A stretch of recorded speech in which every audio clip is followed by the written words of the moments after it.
I would now invite IPS Officer Shobit Saxena, SP Crime and SP North Goa, to answer some of the questions that we have collected from people when we were just doing a research on this webinar. So a question that has been very commonly asked by many people is that ransomware is the biggest cybersecurity pain point in India. So would you like to tell us what methods can one adopt to foolproof one's online world from ransomwares? I think that's a very good question. And ransomware today is actually a very big threat. If we talk about statistics, roughly there are 10,000 ransomware attacks around the world every day. So that means that it is actually a very big threat to cyber security.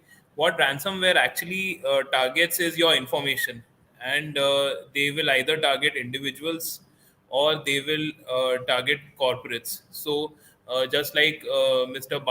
Babu had explained, that the targets can be hospitals or critical infrastructure, which could really paralyze the system. So I think it is very important to safeguard yourself from ransomwares.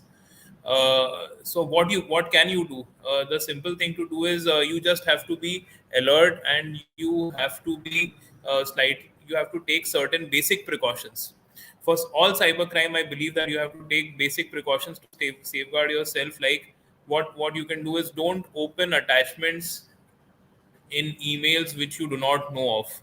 So, how do ransomwares work? Ransomware will send you a malware in the form of an attachment in an email. If you open it, it will infect your system. You will get a ransomware.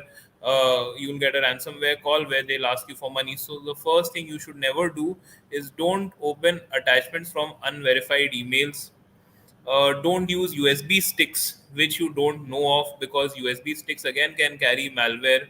Then if you are using a network, say a network within your office or within your corporate, then make sure you have a good firewall to safeguard information, and you do not allow emails which are spam or which are doubtful integrity to enter your networks. That is how you can safeguard, by investing in a good security system in your networks. uh, then if you are an individual user, you can do so by keeping your operating systems up to date and using a good firewall or a good antivirus. So these are some very basic tips for safeguarding yourself from ransomware attacks. Okay, thank you, thank you. So, a good security system, good good firewalls, and taking basic precautions like not opening attachments, unknown attachments. So, these are some takeaways. Okay, thank you, sir. Now, we would like to know a little bit of how the police department deals with such crimes.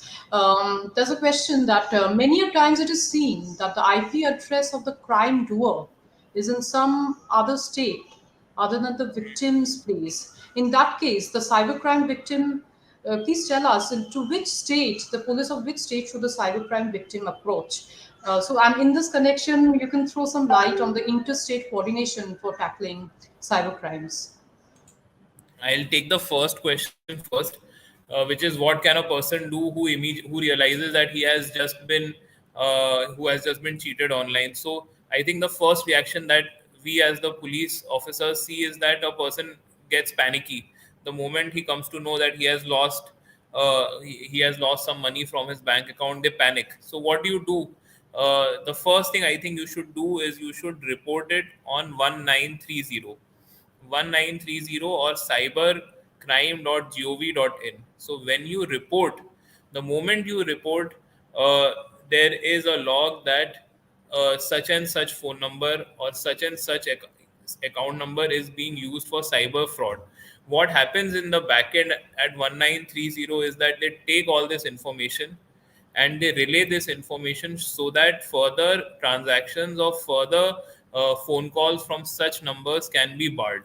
So that is the first thing you should do. What how it will help you is that at least it will stop your money from moving between bank accounts. So that is the first thing you should do. Call 1930 or log in and just report on cybercrime.gov.in. Now once you've reported, what you do, suppose you come to know that maybe that person was calling from Bihar or from Odisha or from Rajasthan. Again, don't panic. Go to your nearest police station and tell them that such and such cyber fraud has taken place. Give them a detailed complaint about when it happened, which numbers got a call from, which account did you transfer the money to, if it was a UPI transfer, what was the UPI ID. Give them the details and insist on registration of an FIR. You have a right to have your FIR registered. So, no matter what anyone says, your local police station will register your FIR. If they decline, then you must always escalate the matter to the next senior officer and make sure you get an FIR copy.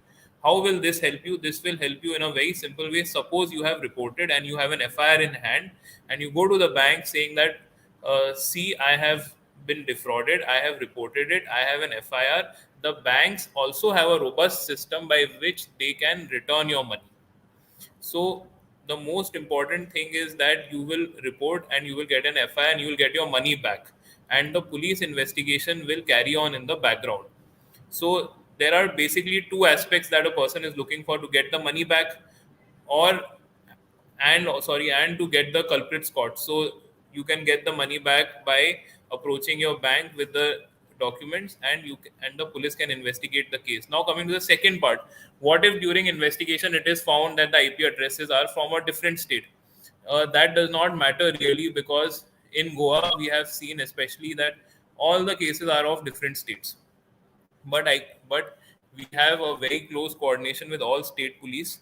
Everyone realizes the importance of cybercrime, and state police, they work together in a cooperative manner to ensure that cybercrime is either prevented, or if not prevented, it is detected by mutual cooperation. Now there are some systemic things also that have been brought into place. For example, there is a cyber safe system which has been introduced by MHA for coordination amongst all state police. So the moment, suppose I am the investigating officer of a case in which I see there are IP addresses or there are phone numbers of a different state, I can put them down in the cyber safe record, so that all state police will know that this number or this bank account was previously used, this IP address was previously used, so that if they also have similar cases, we can all work on those cases together. So that is point number one. Point number two is, there's a joint coordination committee which has been made also by MHA, in which different states, they group together